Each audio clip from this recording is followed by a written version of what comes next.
মধ্যপ্রাচ্যের সংঘাত বৈশ্বিক জ্বালানি নিরাপত্তার জন্য বড় ধরনের হুমকি হয়ে উঠেছে বলে মনে করছেন দেশের জ্বালানি খাতের শীর্ষ উদ্যোক্তা সামিট গ্রুপের চেয়ারম্যান মোহাম্মদ আজিজ খান। তার মতে, যুদ্ধের প্রভাবে শুধু মধ্যপ্রাচ্য নয়, ইউরোপ ও আমেরিকার অর্থনীতিও চাপের মুখে পড়েছে। খালি মিডল ইস্ট গরিব হচ্ছে না, আমেরিকাও গরিব হচ্ছে, ইউরোপ গরিব হচ্ছে, আর বাংলাদেশে তো গরিব হচ্ছে। তিনি বলেন, বর্তমানে প্রায় 70% গ্যাস আমাদের দেশীয় উৎস থেকেই উৎপাদিত হচ্ছে। অনশোর ও অফশোর উভয় ক্ষেত্রেই এখনও সম্ভাবনাময় গ্যাস মজুদ রয়েছে। গত কয়েক দশক ধরে দেশীয় গ্যাসই বাংলাদেশের শিল্প ও বিদ্যুৎ খাতের প্রধান ভরসা। তবে একসময় আমদানিকৃত গ্যাসের দাম তুলনামূলক কম থাকায় সরকার ধীরে ধীরে আমদানি নির্ভর হয়ে পড়ে। এ অবস্থায় ভবিষ্যৎ জ্বালানি নিরাপত্তা নিশ্চিতে সরকারকে আরও দূরদর্শী পরিকল্পনা গ্রহণের পরামর্শ দিয়েছেন তিনি। এখনো বাংলাদেশের সম্ভাবনাময় জায়গা অনশোরেও আছে, অফশোরেও আছে। আমাদের অনেক ফরওয়ার্ড লুকিং হতে হবে এবং এনার্জি সিকিউরিটির কথা বলতে হবে। কিছু রিডান্ডেন্সি, মাল্টিপল সাপ্লাই সোর্সেস এগুলো থাকতে হবে।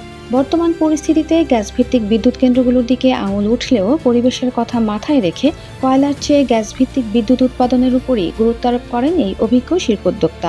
বাংলাদেশের যে পরিস্থিতি, তাতে করে গ্যাস ভিত্তিক বিদ্যুৎ কেন্দ্রগুলোরই তো দরকার। ইমিডিয়েট নিজ আর রিয়াকশনে ভাবতে পারেন যে গ্যাস ভিত্তিক বিদ্যুৎ কেন্দ্রের বদলে কয়লা ভিত্তিক বিদ্যুৎ কেন্দ্র হতে পারে। কারণ কয়লা ভিত্তিক বিদ্যুৎ কেন্দ্রতে বর্তমানে যতই কার্বন নিঃসরণ হোক, তারপরেও কম মূল্যে হয়তো বিদ্যুৎ উৎপাদন করা যেতে পারে। কিন্তু ইন দি লং রান বাংলাদেশের জন্য গ্যাস ভিত্তিক বিদ্যুৎ কেন্দ্রেরই প্রয়োজন। তিনি বলেন, শুধু বিদ্যুৎ খাত নয়, দেশের কৃষি খাতও গ্যাসের উপর ব্যাপকভাবে নির্ভরশীল। কিন্তু গ্যাস সংকটের কারণে দেশের কয়েকটি সার কারখানা আপাতত বন্ধ রয়েছে।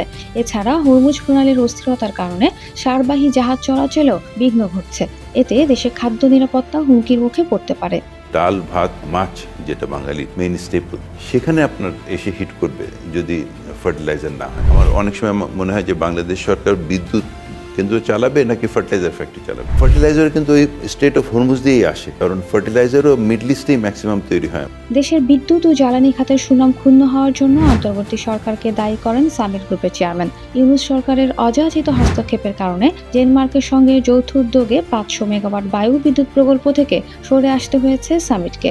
Quick enhancement of power and energy act যেটা ছিল, সেটাকে গত ইন্টারিম সরকার ক্যান্সেল করে দিয়েছে। তার আগে আমরা ওখানে অনেক মিলিয়ন ডলার খরচ করে পুরা অফশোরে উইন্ড দেখছিলাম, যাতে নাকি ডেনমার্কের সাথে মিলে জয়েন্ট ভেঞ্চারে ম্যাপিং করছিলাম উইন্ড সোর্স, এবং একটা জায়গা ঠিক করে সেখানটা বাংলাদেশ সরকার থেকে কনসেশনও পেয়েছিলাম যে ওই জায়গাটা দেওয়া হবে এবং আমরা একটা 500 মেগাওয়াট উইন্ড করবো। অ্যালং উইথ দ্যাট আমরা ব্যাটারি বেস বলে, মানে ব্যাটারি দিয়ে করবো।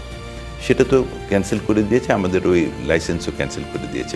বর্তমানে আন্তর্জাতিক ঋণমান সূচকে বাংলাদেশের অবস্থান B-, ফলে আন্তর্জাতিক ঋণদাতাদের কাছেও দেশের অবস্থান খুব একটা শক্তিশালী নয়। এর মধ্যে বর্তমান বিনিয়োগ পরিস্থিতিতে ব্যবসায়ীদের উৎসাহিত করতে সুদের হার কমানোর আলোচনা থাকলেও মূল্যস্ফীতি নিয়ন্ত্রণে সরকার সুদের হার বাড়ানোর পরিকল্পনা করছে। তার মতে, জ্বালানি নিরাপত্তা, বন্দর ব্যবস্থার উন্নয়ন এবং আধুনিক যোগাযোগ অবকাঠামো নিশ্চিতে সরকারের নীতির উপর ভবিষ্যৎ বিনিয়োগ নির্ভর করছে। পাওয়ার, এনার্জি, কমিউনিকেশন এবং পোর্ট, এই তিনটাতে তাদের নতুন নীতি কি হয়, তাদের পলিসি কি হয়, তারা কিভাবে এটাতে অগ্রগতি করতে চান, ওটা দেখে আমরা নিশ্চয়ই ইনভেস্টমেন্ট করব। দেশের সামগ্রিক উন্নয়নের জন্য কৃষকদের উন্নয়ন ও কৃষি খাতে সর্বোচ্চ গুরুত্ব দেওয়া উচিত বলে মনে করেন আজিজ খান। তবে দেশের স্বার্থে সরকার যে নীতি গ্রহণ করুক না কেন, তার প্রতিষ্ঠান সেই অনুযায়ী বিনিয়োগ পরিকল্পনা অব্যাহত রাখবে বলে আশ্বাস দেন তিনি। আমি মনে করি যদি বাংলাদেশ সরকার পুরো বাংলাদেশের উন্নয়ন করতে চায়, তাহলে যে পলিসি নেবে, আমি 100% শিওর দ্যাট ওই পলিসির ভিতরে আমরা বাংলাদেশে ইনভেস্টমেন্ট করার সুযোগ পাবো।